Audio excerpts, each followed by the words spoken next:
mempersiapkan diri untuk mendengarkan firman Tuhan. Kita berdoa.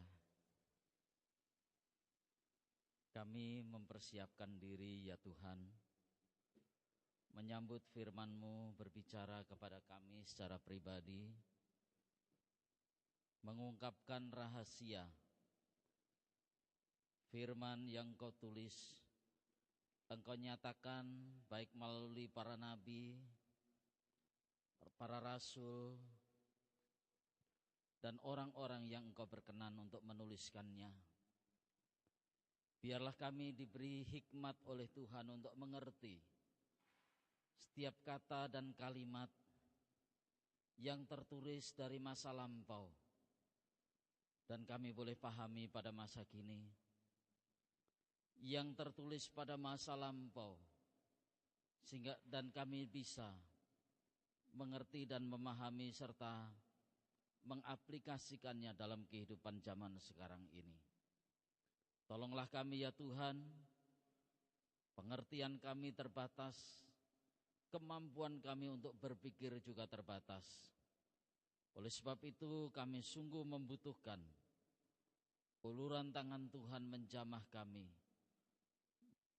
Kuasa Roh Kudus menuntun kami untuk mengerti hal ini.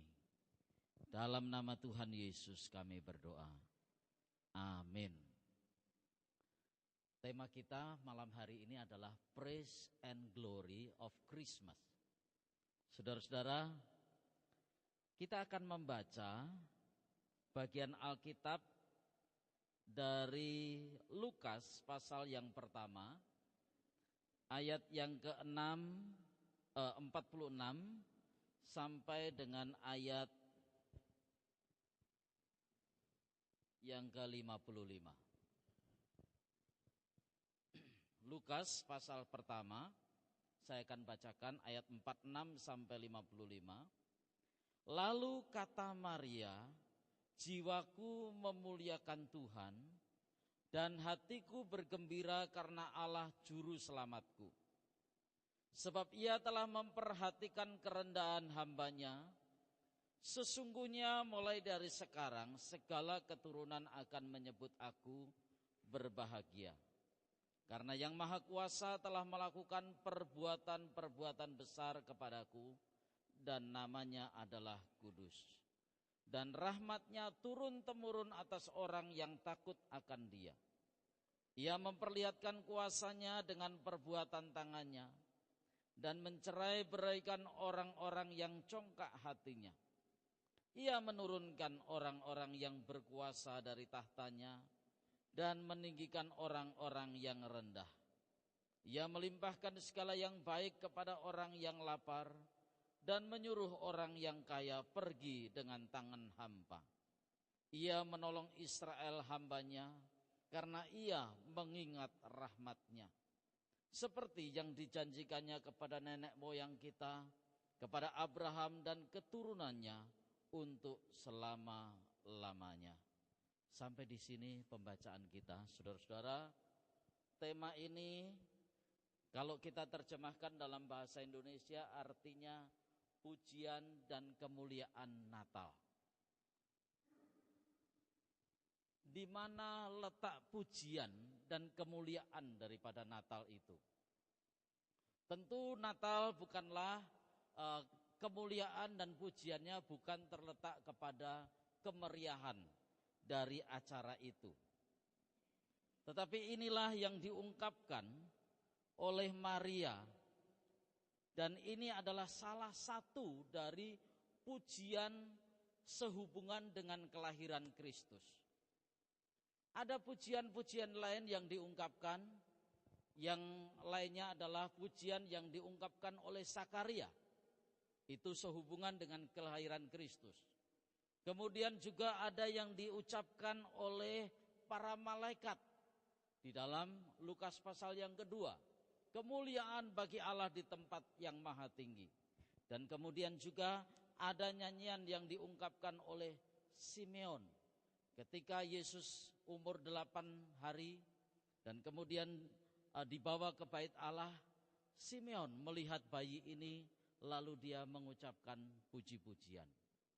Dan saudara-saudara, pujian sehubungan dengan kelahiran Kristus ini atau pujian yang memuliakan Allah ini biasanya disebut dengan Magnificat.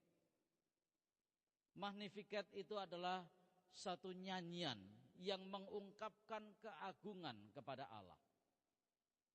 Dan saudara-saudara, nyanyian Maria ini telah menghasilkan karya lagu-lagu yang begitu agung, dan salah satunya yang menciptakan lagu dengan begitu agung dan sampai sekarang masih terkenal dan sering dinyanyikan dalam orkestra konser-konser adalah karya dari Johann Sebastian Bach. Dia menciptakan lagu itu diilhami dari kalimat-kalimat pujian. Maka saudara-saudara, kalau malam hari ini saya mengajak saudara-saudara menyanyikan, membaca Lukas ini. Inilah keagungan, inilah praise, inilah glory of Christmas. Inilah keagungan daripada Natal itu. Dan Maria mengungkapkannya dengan begitu indah. Ini menandakan saudara-saudara bahwa Maria, sekalipun dia gadis desa sederhana, tetapi pertama saya mempunyai kesan dia memiliki pengetahuan yang dalam tentang Allah. Gadis desa yang sederhana, yang menjaga kesuciannya di hadapan Allah, dan dia memiliki hubungan yang intim akrab dengan Allah, mengerti betul kitab suci yang ditulis dalam Perjanjian Lama. Tulisan ungkapan puji-pujiannya ini bukan pujian yang ngawur, bukan kata-kata yang ngawur, bukan kata-kata yang tanpa makna dan tanpa arti, yang penting enak dinyanyikan, bukan. Tetapi benar-benar kalimat-kalimat yang tertuang di sini menunjukkan bahwa dia mengerti kitab suci. Dia mengungkapkan satu pemahaman teologi yang walaupun sederhana yang dia pahami, tetapi kalau kita lihat saudara-saudara, ini satu teologi yang sangat dalam yang diungkapkan oleh Maria. Bagaimana dia bisa mengungkapkan ini? Tentu bukan produk 1 hari 2 hari. Pergumulan-pergumulannya, kehidupannya di dalam Tuhan inilah yang membuat dia bisa mengungkapkan puji-pujian seperti ini. Saya sendiri belum pernah mendengarkan konser dari lagu yang diciptakan oleh Johann Sebastian Bach ini sehubungan dengan kalimat ini, dari nats ini. Tapi saudara-saudara, saya yakin bahwa ada keagungan kalau kita bisa mendapatkan lagu-lagunya seperti itu.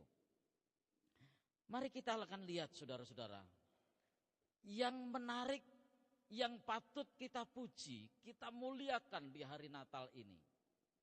Maria mengajak kepada kita untuk memandang Allah sehubungan dengan kelahiran juru selamat, sehubungan dengan resiko dia sebagai seorang gadis yang belum bersuami, yang harus menanggung tanggung jawab untuk menjadi ibu sang juru selamat itu. Pertama-tama dia mengungkapkan keagungan itu dengan mengatakan Allah juru selamatku. Di kalimat ayat yang kita baca tadi di awal, lalu kata Maria, jiwaku memuliakan Tuhan dan hatiku bergembira karena Allah juru selamatku.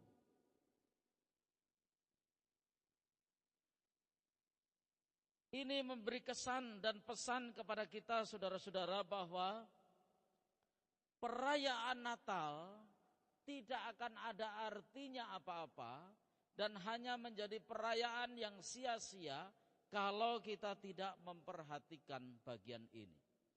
Kalau kita tidak mengaku Yesus lahir, Yesus juru selamat. Keyakinan Maria bahwa yang dikandung dalam kandungannya adalah juru selamat, ini juga bukan hal yang mudah bagi Maria. Di tengah-tengah masyarakat yang sudah mulai putus harap, menunggu janji ribuan tahun yang lalu, Imam-imam, ahli-ahli Taurat mengajar, akan datang juru selamat, akan datang seorang yang akan menjadi juru selamat kita. Tapi kapan datangnya? Kapan akan datang? Ribuan tahun sudah dikumandangkan. 700 tahun yang lalu Yesaya juga sudah menubuatkan bahwa seorang anak akan lahir. Bahkan saudara-saudara, di masa Maria ini adalah masa yang gelap. Sudah 400 tahun Tuhan tidak mengirimkan nabi. Tuhan tidak berbicara kepada umatnya. Tidak ada nabi yang diutus Allah ke tengah-tengah bangsa Israel. Dan masa ini seringkali disebut dengan silent period atau masa senyap. 400 tahun. Orang mulai putus asa. Orang mulai putus harap. Pikir-pikir jangan-jangan ini yang jadi juru selamat. Ternyata hanya orang-orang yang dipakai oleh Tuhan menjadi pahlawan-pahlawan kecil. Yang ceritanya, kisahnya saudara-saudara. Kalau saudara mau tahu kisahnya, ada di bagian tengah antara perjanjian lama dan perjanjian baru. Kalau saudara punya keluarga yang orang Katolik, ya anggota gereja Katolik, itu ada di tengah-tengah. Itu masa intertestamen, masa antara perjanjian lama dengan perjanjian baru. Ada tokoh-tokoh pahlawan-pahlawan di situ. Nah, kalau bagi kami dari sekolah teologi yang kita semua anut adalah itu tidak diakui sebagai Alkitab, tetapi sebagai sumber sejarah yang bisa saja ya kita pakai untuk data-data sejarah. Walaupun kadang-kadang juga penjelasannya kadang-kadang ada yang kurang akurat. Nah, saudara-saudara, di tengah-tengah suasana yang seperti itu di mana orang-orang sudah mulai skeptis, dia mengungkapkan, hatiku bergembira, hatiku bersukacita, jiwaku memuliakan Tuhan karena Tuhan adalah juru selamatku. Di samping suasana yang skeptis seperti itu, ada keraguan, mestinya ada keraguan di dalam diri Maria. Kalau memang Tuhan mau pakai, kenapa sedemikian seolah-olah tidak berpihak kepada dia? Kenapa Tuhan tidak berpikir tentang resiko Maria? Tuhan tahu bagaimana masyarakat di situ sangat mengecam orang-orang yang berzina, sangat mengecam orang-orang yang hamil di luar nikah. Dan sudah terjadi dan berkali-kali terjadi, seorang wanita yang kedapatan hamil sebelum menikah dilempari batu sampai mati. Mestinya Maria tidak bisa mengatakan hatiku bergembira, hatiku bersukacita, jiwaku memuliakan Tuhan. Mestinya tidak bisa. Mestinya Maria sedang bergumul, bertanya, minta Tuhan apa ini maksudnya? Kenapa ini terjadi dan bagaimana kalau aku dilempari batu? Bukankah itu nanti juru selamat gak jadi? Kalau Maria dilempari batu sampai mati gimana? Apakah kira-kira juru selamat akan hadir? Tetapi saudara-saudara, ini menunjukkan sekali lagi bahwa Maria punya pengalaman hidup bersama Tuhan. Dia sudah menggumulkan sedemikian rupa dengan Tuhan, berdoa di hadapan Tuhan, dan dia mendapatkan keyakinan walaupun dia tidak mendapatkan suara secara langsung, tetapi dia yakini bahwa yang hadir di dalam tubuhnya itu, janin yang ada di dalam kandungannya itu adalah juru selamat. Penuh resiko? Iya. Ada bahaya? Iya. Tetapi dia tidak sedikit pun beralih daripada itu. Pelajaran bagi kita apa, saudara-saudara? Pelajaran bagi kita adalah bahwa mestinya Natal adalah perayaan yang paling baik. Perayaan yang paling menyenangkan, paling bermanfaat bagi dunia. dan bagi saudara dan saya. Karena Tuhan Juru Selamat sudah hadir bagi kita. Jangan sampai saudara-saudara kita yang sudah merayakan Natal berulang-ulang kali, lalu kita kehilangan ini, kehilangan kesempatan untuk hidup menikmati Allah. Yang kedua, pujian Maria itu ditujukan ditujukan untuk mengungkapkan keagungan Allah, bahwa Allah Maha Kuasa. Ini fakta saudara-saudara, bahwa Allah Maha Kuasa. Itu sebabnya saudara-saudara ketika Maria kaget dapat berita bahwa dia akan mengandung seorang anak laki-laki, tapi dia menyadari aku kan belum bersuami, bagaimana mungkin, dan lain sebagainya, lalu berpikir tentang berbagai resiko. Maria hanya berkata, aku ini hamba Tuhan, jadilah padaku seperti yang kau katakan.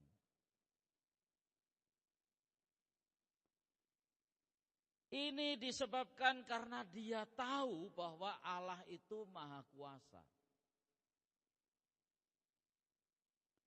Dia sadar betul, dia mengerti baik secara teori maupun pengalaman hidupnya.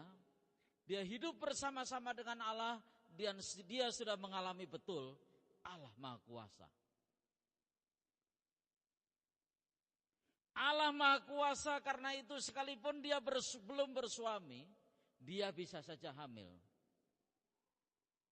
Allah Maha Kuasa sehingga Allah bisa memakai dia. Dan dia yakin bahwa itu datang dari Allah. Dan Allah punya kuasa. Karena itu saudara-saudara, baginya aku ini hamba Tuhan. Aku ini adalah hamba. Jadilah apa yang mau terjadi sesuai dengan kehendak Tuhan. Di sini mengungkapkan saudara-saudara, rasa takutnya, rasa bimbangnya hilang. Rasa takut yang berkecamuk dalam dirinya. Takut dengan masyarakat, takut dengan orang tuanya, takut dengan keluarga besarnya, takut dengan terhadap nanti bagaimana pandangan Yusuf dan pandangan calon mertuanya. Oh saudara-saudara, ini ketakutan yang luar biasa, tetapi ketakutan itu sirna ketika dia tahu bahwa yang berbicara ini adalah Allah yang Maha Kuasa. Perhatikan saudara-saudara ayat yang ke-37 sampai, saya akan bacakan sekali lagi, ayat 37 sampai 47. 48, sebab ia telah memperhatikan kerendahan umatnya. Sesungguhnya mulai dari sekarang segala keturunan akan menyebut aku berbahagia, karena yang Maha Kuasa telah melakukan perbuatan-perbuatan besar kepadaku dan namanya adalah kudus. Nampaknya saudara-saudara di sini, Maria punya pengalaman-pengalaman yang membuat dia meyakini Allah itu Maha Kuasa. Bagaimana dengan kehidupan kita saudara-saudara? Apakah kita punya pengalaman-pengalaman bahwa Allah Maha Kuasa? Dan pengalaman ini seharusnya kita terus mengingatnya. Karena saudara-saudara, kalau kita sampai merasa misalnya kecewa, oh saya kecewa dengan Tuhan, oh saya kecewa karena Tuhan tidak memberikan mujizat kepada saya, atau Tuhan memberikan penderitaan kepada kita, kita tidak mudah putus asa karena kita selalu ingat Allah Maha Kuasa. Ayat 50, dan rahmatnya turun-temurun atas orang yang takut akan dia.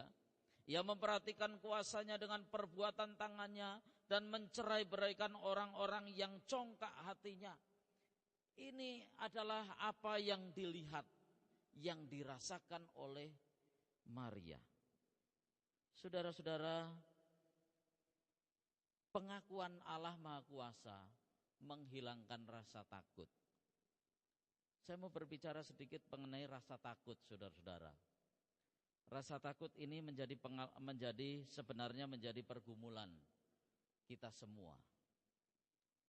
Kita diliputi oleh rasa takut yang keliru, bahkan rasa takut yang berlebihan. Contoh pertama sederhana, takut tua. Takut disebut tambah tua. Takut disapa orang tambah gemuk. Wah, ini ketakutan yang tidak wajar sebenarnya. Tetapi ketakutan ini menghantui saudara-saudara. Dan kadang-kadang saudara-saudara mempengaruhi iman. Ya. Mengenai rasa takut saya ingin menceritakan ada 2 kisah. Ketakutan ini ketakutan yang menghancurkan. Kisah yang pertama adalah tentang seorang pasien yang baru saja sukses operasi usus buntu. Kalau sekarang tanya Pak Dr. Paulus, operasi usus buntu ini operasi sederhana sebenarnya. Tidak terlalu berat. Karena itu saudara-saudara, setelah proses operasi, ya, kemudian dokter mengatakan, ini hari Jumat dan besok hari Sabtu, Bapak sudah boleh pulang. Ya, boleh pulang. Bagaimana? Senang mau pulang? Oh, senang dokter. Sudah lama sekali saya merindukan, pengen tinggal di rumah. Sejelek-jeleknya rumah, masih lebih nyaman tidur di rumah. Tapi setelah dokternya pergi, saudara-saudara, dia ingat. Tukang ramalnya mengatakan, kamu jangan tinggalkan rumah sakit hari Sabtu. Nanti ada bahaya besar. Oh, saudara-saudara, ini kata-kata ini terngiang di telinganya terus menerus. Sampai malam tidak bisa tidur. Paginya didapati dia meninggal karena serangan jantung. Jadi dia mati bukan karena gagal operasi. Luka operasinya sudah bisa sembuh, proses kesembuhan sudah terjadi. Tapi rasa takutnya gara-gara tukang ramalnya bilang, jangan tinggalkan rumah sakit hari Sabtu, nanti celaka besar. Mau ditambah hari Minggu mau nawar sama dokter, besok dokternya nggak masuk. Jadi dia bingung bagaimana caranya supaya dia tidak pulang sampai akhirnya dia mengalami ketakutan diri sendiri. Takut yang nggak wajar, saudara-saudara. Cerita yang kedua, saya mau menceritakan tentang seorang malaikat maut yang bernama kolera. Ya, saudara-saudara, wabah kolera itu kan mengerikan ya. Dia lapor kepada bosnya, bos, tugas selesai. Satu kota ada 80.000 orang tewas karena kolera. Padahal saya hanya menjamah 20.000 orang. Lalu bosnya kaget. Bagaimana bisa? Bagaimana yang 60.000? Padahal kamu cuma menjamah 20.000. Yang 60.000 bagaimana? Siap bos. 60.000 mati karena ketakutan. Nah, begitu. Jadi saudara-saudara, ketakutan ini, takut ini bisa mematikan, melumpuhkan. Dan iblis menanamkan ini di dalam hati kita, saudara-saudara. Mari saudara-saudara, dalam perayaan Natal ini, kita bertahun-tahun merayakan Natal, mari kita sungguh-sungguh mengimani seperti Maria ini. Allah Maha Kuasa. Allah berkuasa atas kehidupan kita. Allah berkuasa atas segala pergumulan kita.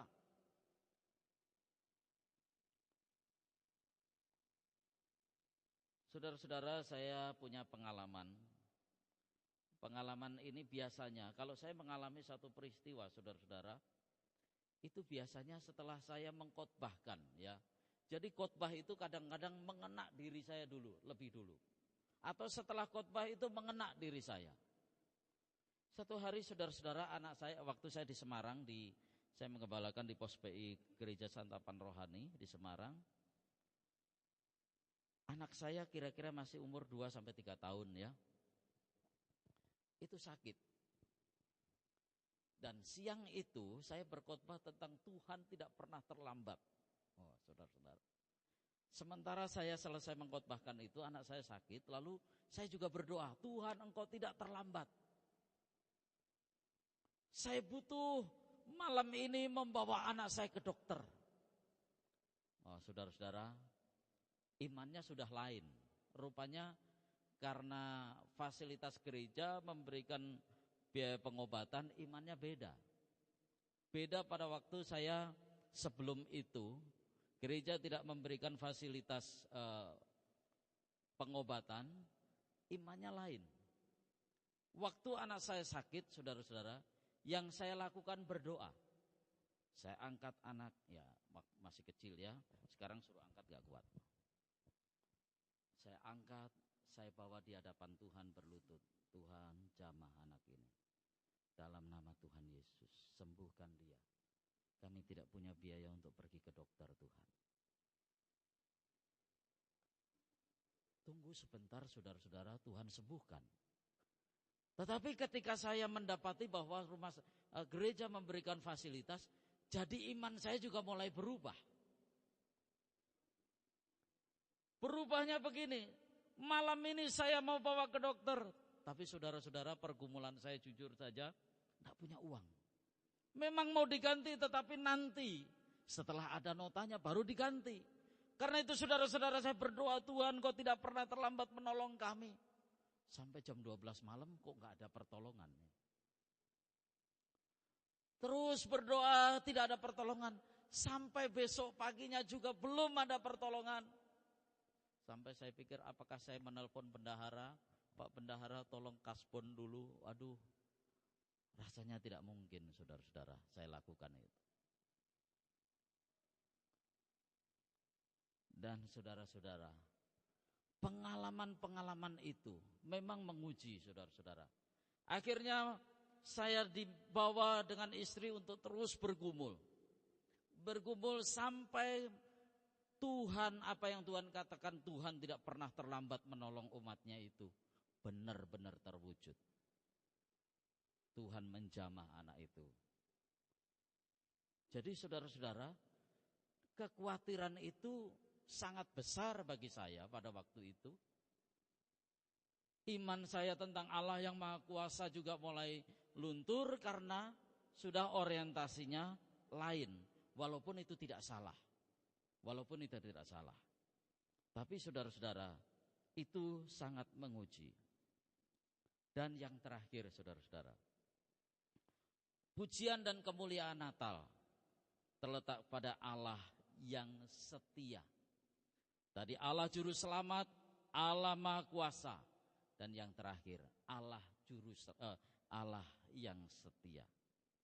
Tadi kita membaca ayat 50 mencatat di situ ada kalimat yang mengatakan bahwa rahmatnya itu diterima turun-temurun oleh orang yang takut akan Dia. Dan saudara-saudara, kalimat turun-temurun artinya bahwa Allah setia. Di tengah-tengah penantian ribuan tahun, banyak orang yang menantikan juru selamat. Banyak orang yang tertipu, ternyata itu bukan juru selamat. Banyak orang yang sudah mulai tersesat, yang berpikir bahwa itu juru selamat. Bahkan Yohanes Pembaptis juga pernah diduga itu juru selamat, ternyata tidak. Di sini Maria mengakui kesetiaan Tuhan turun-temurun. Tuhan setia, Allah setia.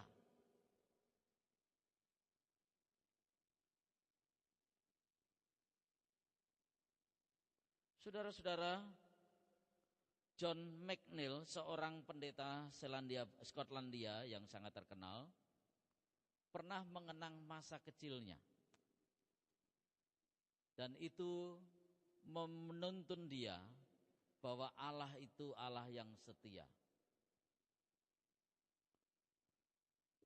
Pada waktu kira-kira umur belasan dia sudah bekerja. Dan untuk pergi bekerja, setiap hari dia harus pulang pergi melewati hutan yang lebat dan gelap. Karena itu dia harus pergi agak pagi supaya pada waktu melewati hutan masih belum terlalu siang. Begitu juga pulangnya dia harus pulang agak sore supaya melewati hutan itu tidak terlalu gelap. Suatu hari saudara-saudara, John yang umur belasan tahun ini, dia pulang dan sudah agak larut karena pekerjaan yang begitu banyak. Dia merasa bahwa tidak apa-apa. Jalanan hutan itu sudah biasa saya lewati di siang hari, maka bagi saya mungkin itu sudah biasa. Tetapi dia belum pernah sebenarnya melewati hutan itu di malam hari. Lalu saudara-saudara, ketika dia memasuki hutan itu, dia menyadari bahwa ternyata dia diliputi dengan ketakutan. Gelap yang menyelimuti hutan itu membuat dia takut. Takut salah jalan, takut tersesat, takut ada binatang buas, macam-macam ketakutannya. Tetapi di tengah-tengah ketakutan itu dia tetap berjalan. Kadang-kadang dia berhenti untuk meyakinkan bahwa jalan yang dijalani itu benar. Karena tidak ada penerangan sedikit pun. Gelap total, saudara-saudara. Dia ingin berseru, berteriak kepada siapa yang bisa minta tolong. Orang tuanya jauh. Tetapi kemudian saudara-saudara, ketika dia berhenti di satu persimpangan, dia ragu-ragu untuk melangkah. Dia mendengarkan satu suara dari belakang. John. Dia kenal betul suara itu. Suara itu adalah suara papanya. Rupanya papanya tahu bahwa John akan pulang malam dan akan melewati jalan itu. Papanya sudah menjemput dia di hutan itu. Dan akhirnya John lega. Oh, ternyata ada papaku yang jemput. Akhirnya pulang bersama-sama dengan tenang, saudara-saudara. Nah, pengalaman ini, John kecil ini menunjukkan bahwa Allah setia. Pengalaman ini mengenangnya bahwa Allah setia. Manusia selalu berpikir bahwa Allah tidak pernah memperhatikan kita. Di tengah-tengah kesulitan Allah seolah-olah jauh dan Allah seolah-olah tidak mendengar doa kita. Tetapi sesungguhnya Allah memperhatikan kita. Dia tetap setia. Dan kesetiaan inilah yang dipegang dari turun-temurun. Dari kejadian ketika dia menjanjikan akan datang, aku akan mengadakan permusuhan antara engkau dan keturunanmu. Antara keturunan perempuan ini dengan keturunan ular. Ini adalah janji tentang keselamatan yang terus dikumandangkan melalui para nabi-nabinya. Dan di saat orang-orang Israel lebih memilih manusia sebagai raja ketimbang Allah, di situ pun Allah tetap setia. Padahal sebenarnya mereka sudah menolak Allah. Kita ini manusia yang selalu membelakangi Tuhan. Kita merasa diri hebat dan lain sebagainya. Tapi ingat, Allah setia. Itulah kemuliaan Natal. Itulah pujian yang harus kita naikkan. Allah yang setia. Allah yang memperhatikan kehidupan kita. Nah, saudara-saudara, praise and glory of Christmas harus menjadi semangat kita di dalam merayakan Natal. Menjadi semangat kita untuk terus mengobarkan pujian dan kemuliaan bagi Tuhan. Bersorak bagi Tuhan, memuliakan Tuhan. Seperti Maria berkata, hatiku bergembira karena Allah, jiwaku memuliakan Tuhan, dan hatiku bergembira karena Tuhan juru selamatku, karena Tuhan maha kuasa, dan karena Tuhan setia. Tuhan memberkati kita. Mari kita berdoa.